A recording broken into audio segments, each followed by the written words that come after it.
ঘুমিয়ে গেলেন। দেখতে দেখতে ফজরের ওয়াক্ত এসে গেল। বেলাল রাদিয়াল্লাহু তাআলা আনহু ফজরের আযান দিয়ে দিয়েছেন। আবু তালহা রাদিয়াল্লাহু তাআলা আনহু হুজুরের ঘুম ভেঙে গেল। হুজুরের বিবি সাহেবার ঘুমটাও ভেঙে গেল। দুজনায় উঠে পড়লে হুজুর আবার ওযু করে নিয়ে রেডি হচ্ছে, নামাজ পড়তে যাবেন। ওযু করে নিলে হুজুরের বিবি সাহেবা সামনে এসে দাঁড়িয়ে গেলে, প্রাণের স্বামী গো কোথায় যাচ্ছেন? ও বিবি, বেলাল আযান দিয়েছে, ফজরের নামাজ পড়তে যাচ্ছি। যান, নিষেধ আপনাকে করব না, বারণ করব না, বাধা দেব না। তবে আপনার কাছে শুধু জিজ্ঞাসা করব, আপনি আমাকে কি একটু বলবেন, কেউ যদি আপনার কাছে কোনো জিনিস আমানত রাখে, এই আমানতটা তিনি যদি ফেরত চান, আপনি তাকে ফেরত দেবেন কিনা? আর ফেরত যদি দেন, দেওয়ার পরে আপনার মনে কোনো কষ্ট হবে কিনা? হুজুর বললেন, ও আমার বিবি, দয়ার নবীর নূরের জবানে বলতে শুনেছি, আয়াতুল মুনাফিক সালাসুন ওয়া ফি রিওয়ায়াতিন আরবাতুন। আল্লাহ নবী বলেছেন মুনাফিকদের তিনটি লক্ষণ। অপর হাদিসে আল্লাহ নবী বলেছেন মুনাফিকদের চারটি লক্ষণ। ইযা নাসাকা জামা, যখন তারা কথা বলবে, কথায় কথায় মিথ্যা কথা বলবে। ওয়া ইযা ওয়াদা খালাফা, ওয়াদা করলে ওয়াদাটা তারা খেলাফ করবে। ইযা তুমিনা খানা, তারা আমানতের মাল খেয়ানত করবে। ওয়া ইযা খাসামা ফাজারা, কথায় কথায় তারা গালিগালাজ করবে। ও বিবি, আমানতের মাল যদি খেয়ানত করি, নাম মুনাফিকের তালিকায় চলে যাবে। মহান আল্লাহ কোরআন পাকে জানিয়েছেন, ইন্নাল মুনাফিকিনা ফিদ দারকিল আসফালি মিনান নার, মুনাফিকদের জায়গা হলো জাহান্নামের তলদেশ। না গো বিবি, না,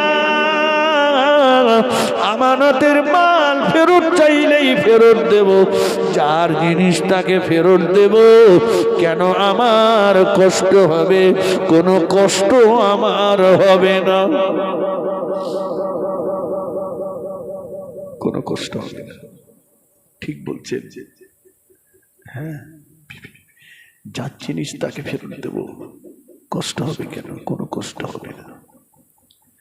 হুজুরের বিবি সালামা হুজুরের হাত থেকে ধরে বললেন, প্রাণের স্বামী গো, আপনার কথাতে যদি আপনি দাঁড়িয়ে থাকেন, চলে আসুন, আমার সঙ্গে চলে আসুন। সঙ্গে করে নিয়ে পাশের ঘরে নিয়ে গেলেন। চাদর মুড়ি দিয়ে শোয়ানো আছে। দেখিয়ে বললেন, প্রাণের স্বামী গো, এই দেখুন। মুখের দিকটা আলগা করে বললেন, প্রাণের স্বামী গো, সোনার মানি আল্লাহর হেফাজতে আছে বলেছিলাম। সোনার মানিকের মরা মুখটা একটা বার দেখে যান। গতকাল আপনি যখন আসরের নামাজ পড়তে চলে গিয়েছিলেন, বেটা আমার ইন্তেকাল করেছে। আমি ওর জনম দুঃখিনী মা নিজে হাতে করে বেটাকে গোসল দিয়ে, নিজে হাতে করে বেটাকে গোসল দিয়ে, চাদর মুড়ি দিয়ে শুইয়ে দিয়ে আপনার জন্য ইন্তজার করছিলাম। হুজুরের চোখ দিয়ে টপ টপ করে পানির টোসা গড়িয়ে যায়। ও আমার বিবি, ও আমার বিবি, তুমি যে আমাকে বললে সোনার মানিক আল্লাহর হেফাজতে আছে, প্রাণের স্বামী গো, মিথ্যা বলিনি, মিথ্যা বলিনি, মিথ্যা বলিনি। সোনার মানিক তো আল্লাহর হেফাজতে আছে। আল্লাহ যদি সন্তান না দিতেন, আল্লাহর বিরুদ্ধে পৃথিবীর কোন কোর্টে কেস করতে পারতাম না। আল্লাহ যদি সন্তান না দিতেন, পৃথিবীর কোন জায়গায় আল্লাহর বিরুদ্ধে বিচার দিতে পারতাম না। ও প্রাণের স্বামী, আল্লাহ যদি আমাকে সন্তানের মা না বানাতেন, আমি সন্তানের মা হতে পারতাম না। আল্লাহ আমাকে সন্তানের মা হওয়ার সুযোগ দিয়েছেন, আল্লাহ আমাকে মা বানিয়ে দিয়েছেন। তাই তো আপনার ঔরসে আমার গর্ভে আল্লাহ সোনার মানিককে আমাদের কাছে আমানত রেখেছিলেন। আল্লাহ দেওয়া আমানত আল্লাহ ফেরত নিয়েছেন। এর জন্য মনে দুঃখ করলে হবে না, মনে কষ্ট করলে হবে না। চলে যান আল্লাহ নবীর পিছনে ইক্তেদা করে জামাতের সঙ্গে নামাজ আদায় করুন। নামাজের পরে দয়ার নবী নূর নবীকে জানাজার দাওয়াত দিয়ে আসুন। আমার নবী যদি এসে সোনার মানিকের জানাজাটা পড়ে, সোনার মানিকের জানাজাটা যদি আমার নবী এসে পড়ে, আমিও জনম দুঃখিনী মা বড় খুশি হয়ে যাব। আবু তালহা রাদিয়াল্লাহু তাআলা আনহু চোখের পানি ফেলতে ফেলতে মদিনার মসজিদ নববী শরীফে চলে গেলেন। আল্লাহ নবীর পিছনে ইক্তেদা করে জামাতের সঙ্গে নামাজ আদায় করলেন। নামাজের পরে দয়ার নবীর নূরের মুখটা দেখেছে, ঝরঝর ঝরঝর ঝরঝর ঝরঝর করে কাঁদতে লাগলে। আল্লাহর নবী বললেন, আবু তালহা, ও বাবা আবু তালহা, ঈশার নামাজ জামাতে আদায় করেছো বাবা, বাড়ি গিয়েছো, ফজরের নামাজ পড়তে এসেছো আবার, কি হলো বাবা, কি এমন হয়েছে বাবা, কেন বসে বসে কাঁদছো এমন করে? হুজুর বললেন, ইয়া রাসূলুল্লাহ, ইয়া হাবিবাল্লাহ, হুজুর আমি আমার বিবির বিরুদ্ধে আপনার কাছে বিচার দেব। সব কথাগুলো আল্লাহ নবীকে খুলে বললেন। দয়ার নবী কথাগুলো শুনলে হুজুরের চোখ দিয়ে টপ টপ করে পানির টোসা গড়িয়ে গেল। দয়ার নবী বললেন, ও বাবা আবু তালহা, কি বিচার করব তোমার বিবির বিরুদ্ধে বাবা?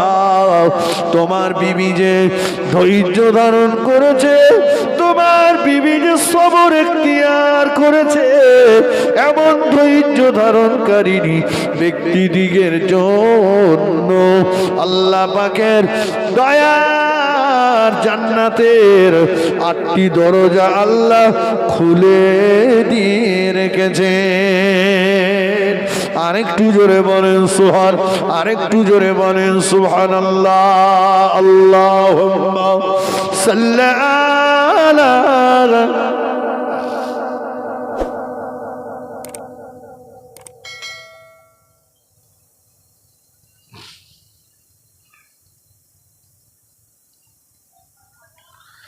খুব মোহাব্বতে আল্লাহুম্মা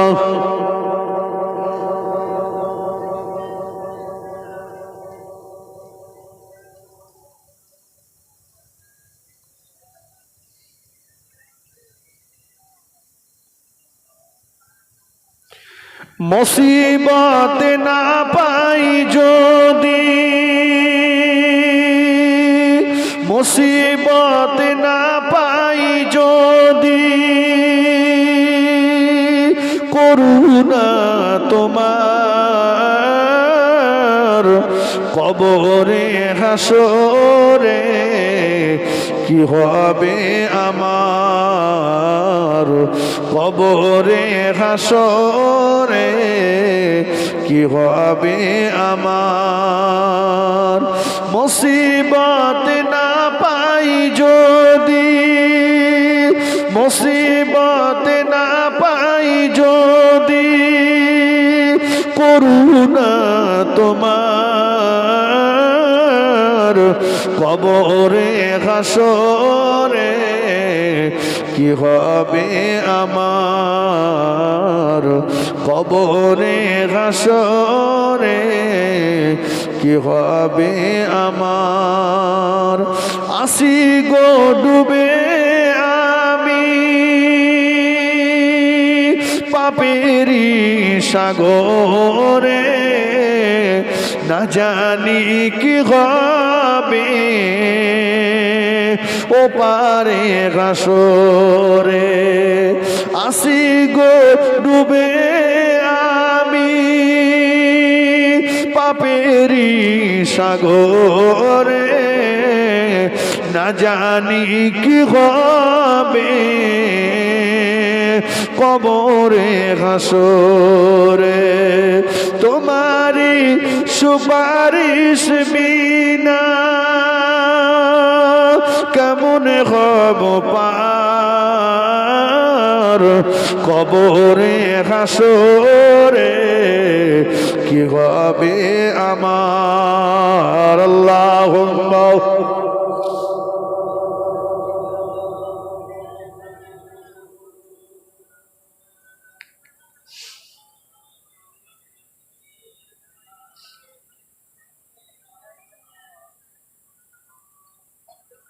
আমার ভাইরা, এতক্ষণ ধরে আমি একটা কথাই বোঝাতে চেয়েছি, যেহেতু মসজিদ কেন্দ্রিক জলসা, তাই আমি এতক্ষণ আপনাদের কাছে শুধু নামাজের কথাই বললাম।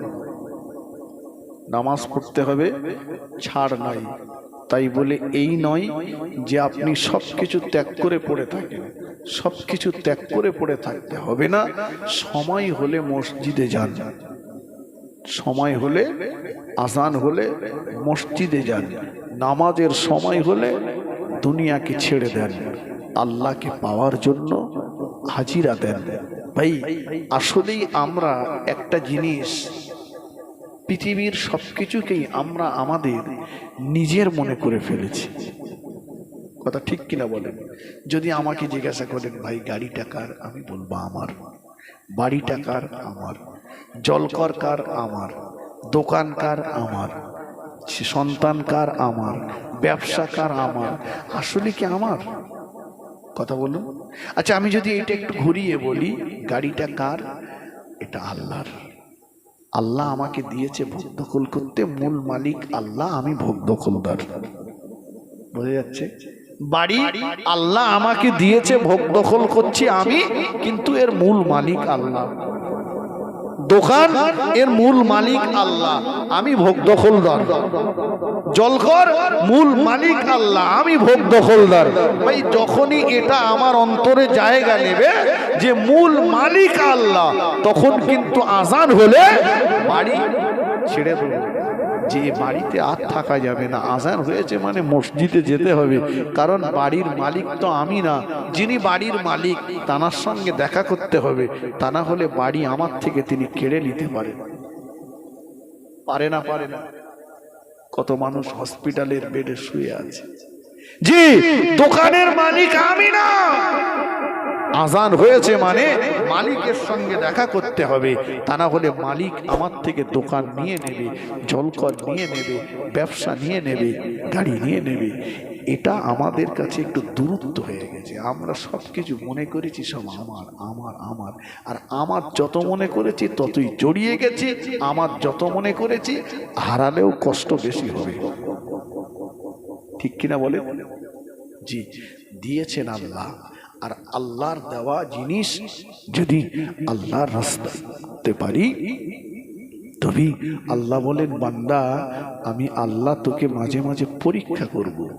আমার ইমানদার বান্দা যারা, ওদেরকে আমি আল্লাহ পরীক্ষা করব। আল্লাহ বললেন ওয়ালা নাবুলুওয়ান্নাকুম বিশাইয়্যিম মিনাল খাউফ, আমি আল্লাহ ওদেরকে বড় বড় ভয়ের মাঝখানে ফেলে দেব।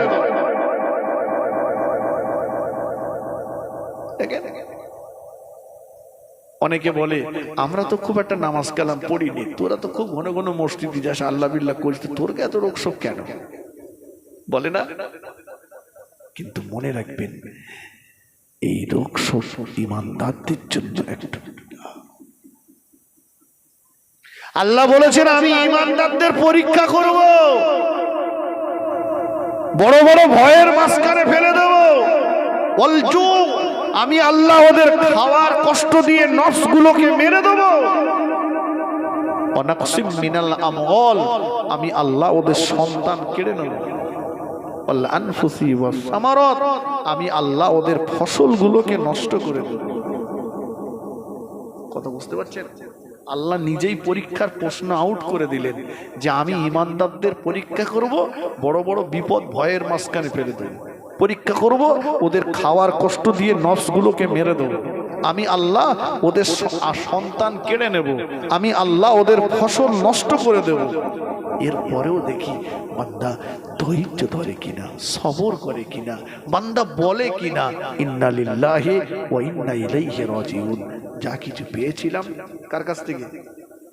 জোরে বলেন, জোরে বলেন। আল্লাহর কাছ থেকে পেয়েছি, আর যেটা চলে গেছে সেটা আল্লাহর কাছেই গেছে।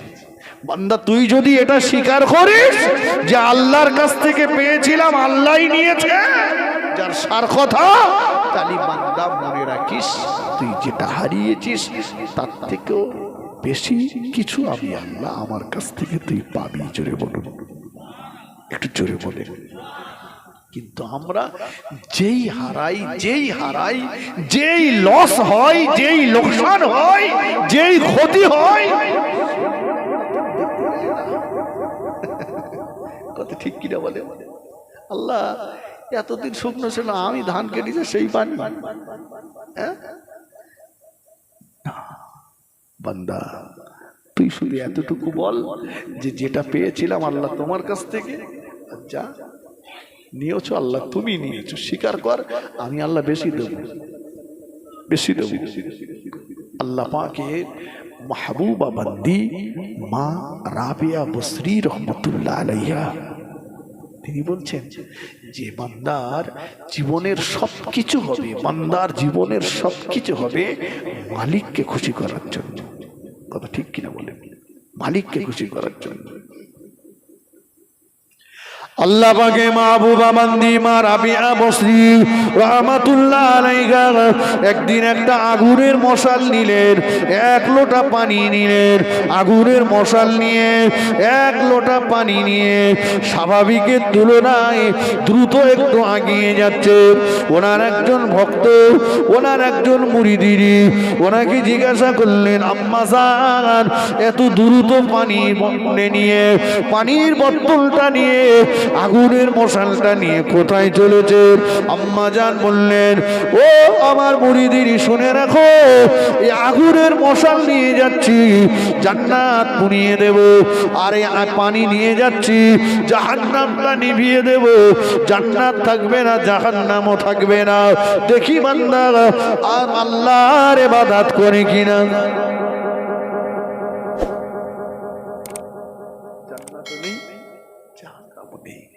দেখি বান্দা শুধু আল্লাহকে ইবাদত করে। ভাই সবকিছু তো ছাড়লাম সন্তানদের জন্য, কি করে একটু সময় বেশি দিলে আমার সন্তানের জন্য একটু বেশি রেখে যেতে পারবো, আমার আওলাদদের জন্য বেশি রেখে যেতে পারবো, তাই তো নাকি? নামাজ ছেড়ে দিয়েছি, নামাজ ছেড়ে দিয়েছি। ও ও তুলবেনিয়া যুবকেরা, ও নওজোয়ানেরা, শুনে রাখুন, আমি আপনি যেদিন মারা যাব, একটা বার কি ভেবেছেন আমি আপনি যেদিন মরে যাব এই তেঁতুলবেড়িয়া মসজিদে ঘোষণা হয়ে যাবে অমুক ইন্তেকাল করেছে, অমুক মারা গিয়েছে, অমুক ইন্তেকাল করেছে, অমুক মারা গিয়েছে।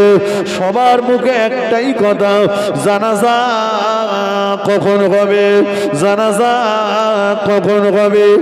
ও যুবকেরা, ও মুরব্বিয়ানেরা, ও বাবাজিরা শুনে রাখুন, ও মায়েরা বোনেরা শুনুন, সারাটা জীবন যাদের যাদের যাদের রেখে যাওয়ার জন্য আমি নামাজ ছেড়েছি না, মোরা এসে তড়িঘড়ি করে আমার গায়ের জামাটা খুলে নেবে, অথচ আমি রাত্রির সমান করে কাজ করেছি, নামাজ ছেড়েছি, গ্রুপ লোনের টাকা নিয়েছি, সুদের টাকা নিয়েছি, আমি রাত দিন সমান করে ইনকাম উপার্জন করেছি ওদের মুখে হাসি ফোটানোর জন্য, ওদের ভালো কিছু পড়ানোর জন্য, ওদের ভালো কিছু খাওয়ানোর জন্য।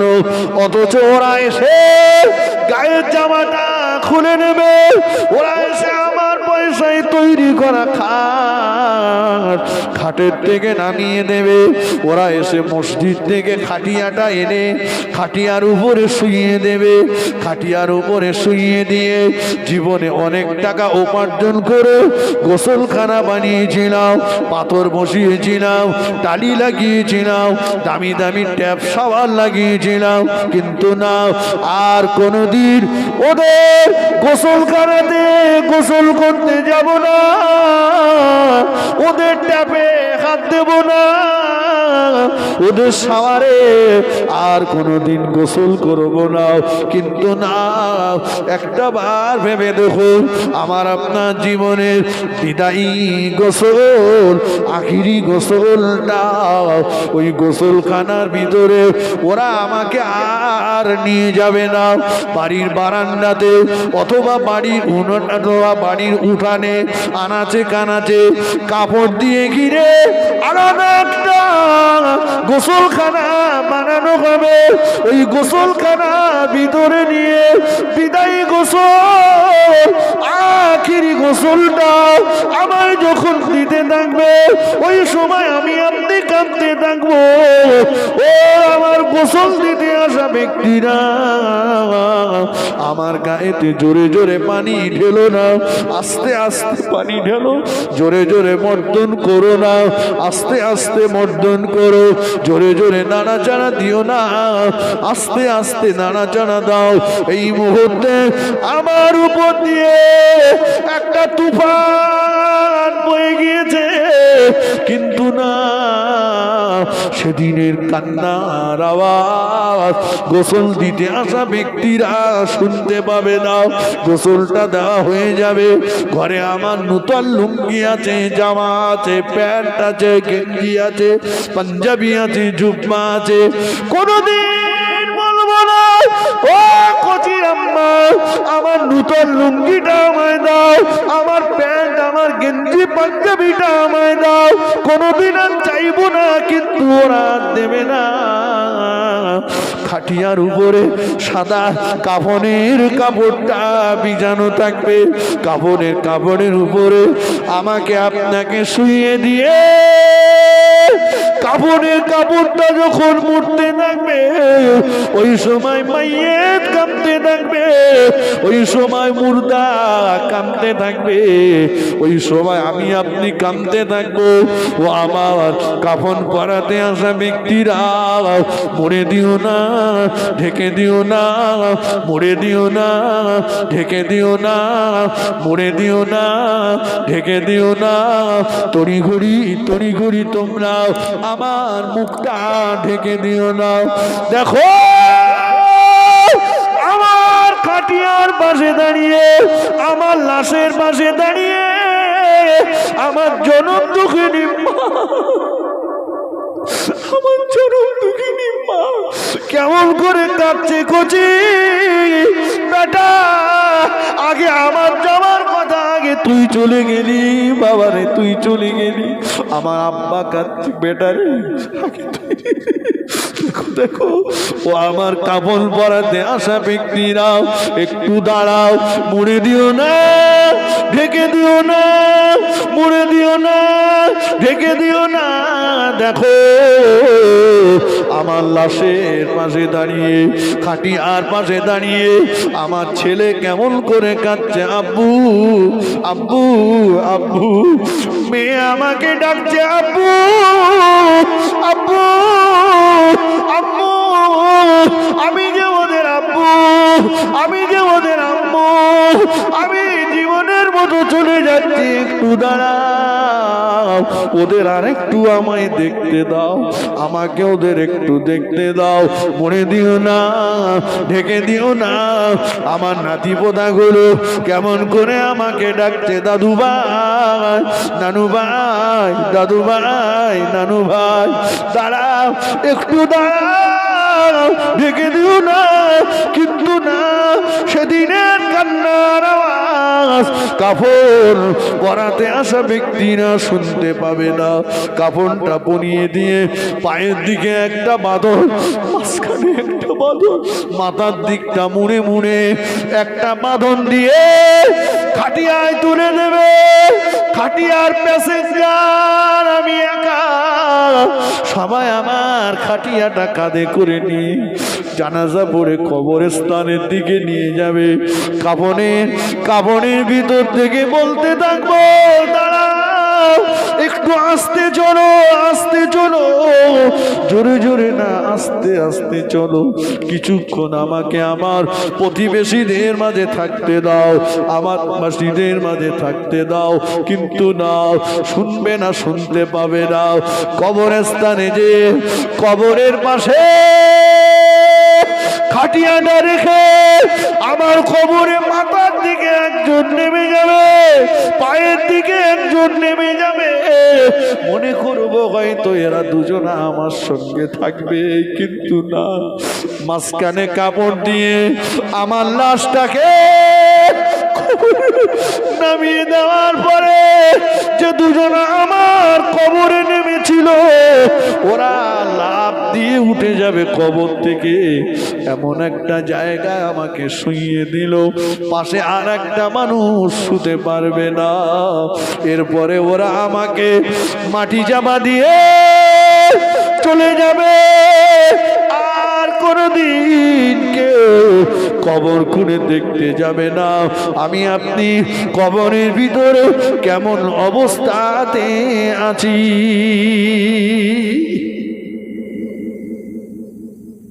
দেখবি কেউ কথা বলে না? তাহলে নামাজটা ছেড়েছি কার জন্য ছাড়লাম? আল্লাহ রাসূল সাল্লাল্লাহু বললেন, ফাতেমা ও বেটি, নবীর মেয়ে বলে যেন নামাজে ইবাদতে যেন অলসতা করো না। নবীর মেয়ে বলে কিয়ামতের ময়দানে ছাড় পাবে না।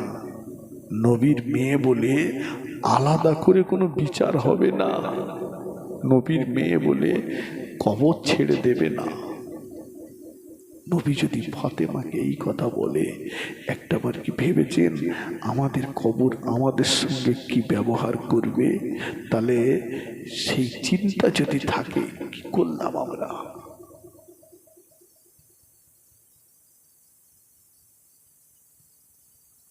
আল্লাহ নবী বললেন, ও আমার সাহাবীরা, তোমরা কি সবাই জান্নাতে যেতে চাও? তোমরা কি সবাই জান্নাতে যাবে? সাহাবারা বললেন, ইয়া রাসূলুল্লাহ, ইয়া হাবিবাল্লাহ, হুজুর আমরা আপনার সম্মুখে বসে থাকি, হুজুর আমরা আপনার কথা মতো চলি, হুজুর আমরা আপনাকে মোহাব্বত করি, আমরা তো জান্নাতে যাব। আল্লাহ নবী বললেন, ও আমার সাহাবীরা, আমি মুহাম্মাদুর রাসূলুল্লাহ অতক্ষণ পর্যন্ত আল্লাহ পাকের দয়ার জান্নাতে যেতে পারবো না, যতক্ষণ না পর্যন্ত আল্লাহ পাকের দয়ার ক্ষমা আমাকে বেষ্টন না করবে।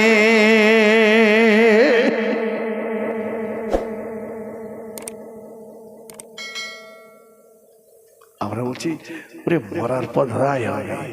আবার কেউ বলছে সবাই যদি জান্নাতে যায় তা জাহান্নামে যাবে কারা? কথা বলনি? ও মনে করেছে ও মামুর বাড়ি মন করলে যাওয়া যায়। জাহান্নাম, সবাই যদি জান্নাতে যায় জাহান্নামে যাবে কারা?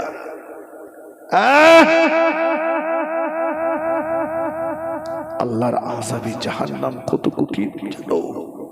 এক ওয়াক্ত নামাজ ছাড়লে 2,88,00,000 বছর জাহান্নামে যাবে।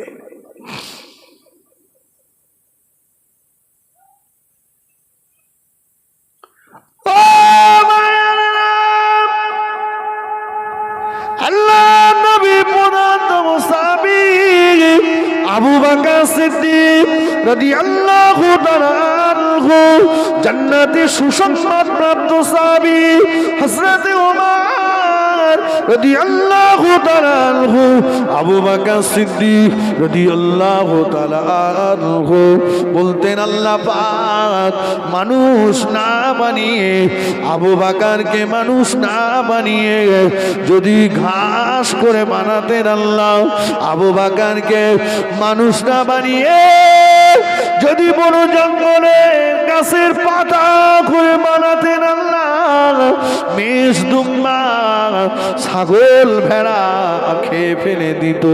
কিয়ামতের ময়দানে আবু বকরকে হিসাব দিতে হতো না। ওমর রাদিয়াল্লাহু আনহু কাঁদতেন আর বলতেন, আল্লাহ মক্কা মদিনার জমিনের মালিক যদি আমি ওমর আমাকে করে দিতে একটা বার যদি বলতেন, ওমর কবরের আযাব তোমার জন্য মাফ করে দিলাম, কবরের আযাব তোমার জন্য ক্ষমা করে দিলাম। আল্লাহ মক্কা মদিনার নুরি পাথরগুলোকে যদি সোনা বানিয়ে দিতে, ওই সোনার মালিক যদি আমাকে করতেন আল্লাহ, একটা বার যদি বলতেন ওমর কবরের আযাব মাফ করে দিলাম, আল্লাহ আমি সবগুলোকে আপনার রাস্তায় দান করে দিতাম।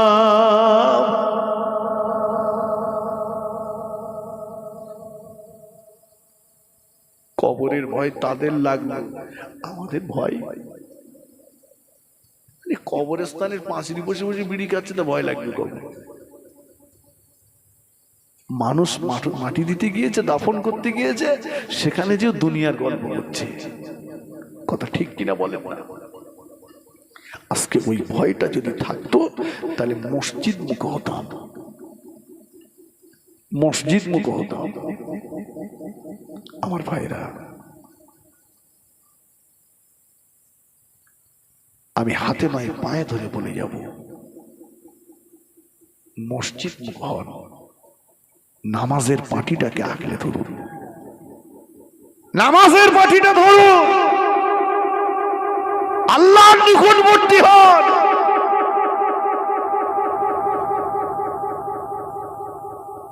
আল্লাহ যদি সাহায্য করেন, আল্লাহ যদি পক্ষে থাকেন, কারোর দরকার হবে না, কথা ঠিক কিনা বলেন? আর জগতের সব মানুষ যদি আমার পক্ষে থাকে, আল্লাহ যদি বিপক্ষে চলে যায়, কোনো লাভ হবে না। নামাজ পড়ুন। আমার মায়েদেরকে বলবো, আমার মা বোনেরা আবেগ ভরে ওয়াজ শুনছেন, নামাজ পড়ুন। নামাজির সংখ্যা, যুবকদের বলবো নামাজ পড়ুন। কঠিন জামানা, কঠিন দিন, কঠিন সময় এসে গেছে, যে কোনো মুহূর্তে চলে যেতে হবে। নামাজটাকে আপনি ধরো, মসজিদে জলসা করছো, মসজিদকে কেন্দ্র করে দান করছো, কিন্তু মসজিদে যাবে না। নবী মুসা আলাইহিস সালাম কালিমুল্লাহ, আল্লাহ পাকের সঙ্গে কথা বলতে যাচ্ছেন, প্রতিমধ্যে ইবলিস শয়তানের সঙ্গে দেখা। ও নবী মুসা, কোথায় যাচ্ছেন? আল্লাহর সঙ্গে কথা বলতে যাচ্ছি। বলে আমার কথাটা একটু বলবেন। কি বলতে হবে? বলে আল্লাহকে বলবেন, আল্লাহ যদি আমাকে ক্ষমা করে দেয় আমি ভালো হয়ে যাব, শয়তানি আর করবো না।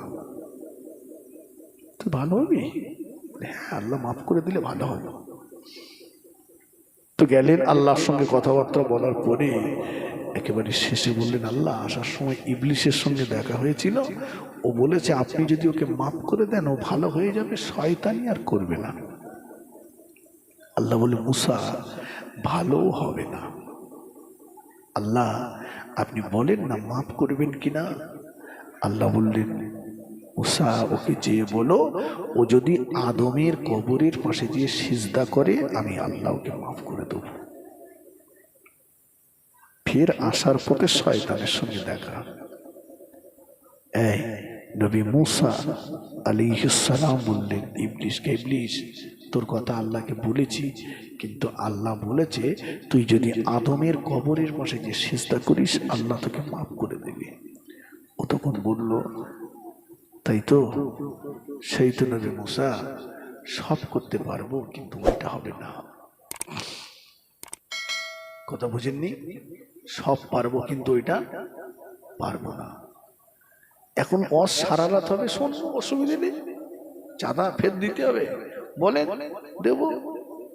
শহীদ মিনারে যেতে হবে, যাব। নামাজ পড়ার কথা বললি যাব না।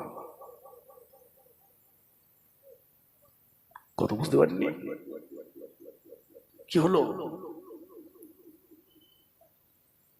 ইবলিস শয়তান আল্লাহ পাকের একটা হুকুম অমান্য করলো। আল্লাহ বললেন উসজুদু লিআদামা, আদমকে কিবলা বানিয়ে সিজদা করো। সবাই করলো, ইবলিস করেনি। আল্লাহ মানব প্রাপ্ত হলো। আর আমি আপনি সারা দিনে আল্লাহ পাকের কটা হুকুম লঙ্ঘন করছি নামাজে দেখেন। ও নওজওয়ানেরা, ও তেতুল বেড়িয়া যুবকেরা, ও মায়েরা বোনেরা, আমি আপনাকে বলবো, আমি আপনাকে বিনয়ের সঙ্গে বলবো, দুটি সময়ের দোয়া আল্লাহ পাকের দরবারে কবুল হয়ে যায়। দুটি সময়ের দোয়া আল্লাহ পাকের দরবারে কবুল হয়ে যায়। হাদিস শরীফের ভিতরে এসেছে, একটা হলো নামাজের পরের দোয়া, আর একটা হলো রাতের শেষ অংশের দোয়া। একটা হলো নামাজের পরের দোয়া, আর একটা হলো রাতের শেষ অংশের দোয়া। দুটি দোয়া আল্লাহ পাকের দরবারে কবুল হয়ে যায়। আপনার সংসারে অভাব, আপনার সংসারে কষ্ট, আপনি বিপদগ্রস্ত, আপনি রোগগ্রস্ত, আপনি মুসিবতে আছেন, আপনি বিপদে আছেন, কোথায় বলবেন, কাকে বলবেন, কে দেবে, কে আপনাকে বাঁচাবে? না, দুনিয়ার মানুষ সুযোগ খুঁজবে, দুনিয়ার মানুষ সুযোগের সৎ ব্যবহার করবে।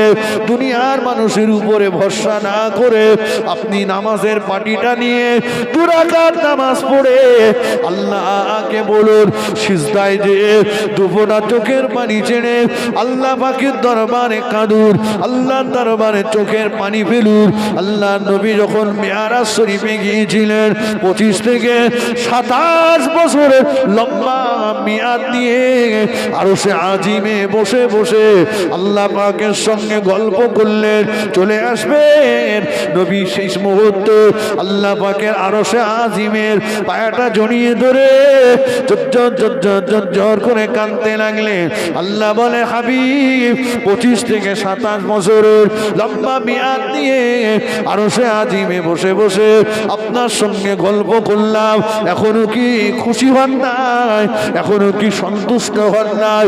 নবী বলেছিলেন, আল্লাহ পাক, ও পুরান আমিন, আল্লাহ পাক, আমি রাসূলুল্লাহ, আমি যখন দুঃখ ব্যথা যন্ত্রণা সাগরে হাবুডুবু খাচ্ছিলাম, আমি যখন শোক তাপ ব্যথার সাগরে ডুবে যাচ্ছিলাম, আল্লাহ পাক আপনি আমাকে আরশে আজিমে এনে সান্ত্বনা দিলেন। আল্লাহ আপনি আমাকে সান্ত্বনা দিলেন। আল্লাহ আমার উম্মাত যখন দুঃখের সাগরে, দুঃখ ব্যথা যন্ত্রণার সাগরে হাবুডুবু খাবে, কোথায় গেলে কিভাবে আমার উম্মাতকে সান্ত্বনা দেবেন? কোথায় গেলে আমার উম্মাতের সঙ্গে আপনার দিদার হবে? কোথায় গেলে আমার উম্মাতের সঙ্গে আপনার মোলাকাত হবে, কথা হবে? আল্লাহ বলে, হাবিব, আমার নবী, আপনার ইজ্জত সম্মানের খাতিরে আমি আল্লাহ পাক জানিয়ে দিলাম, আপনার উম্মাত উম্মাতিরা যখন নামাজের পাটিতে দাঁড়িয়ে যাবে, আমি আল্লাহ আমার সঙ্গে তাদের মেয়ারাজ হয়ে যাবে। আর একটু জোরে বলুন সুবহানাল্লাহ।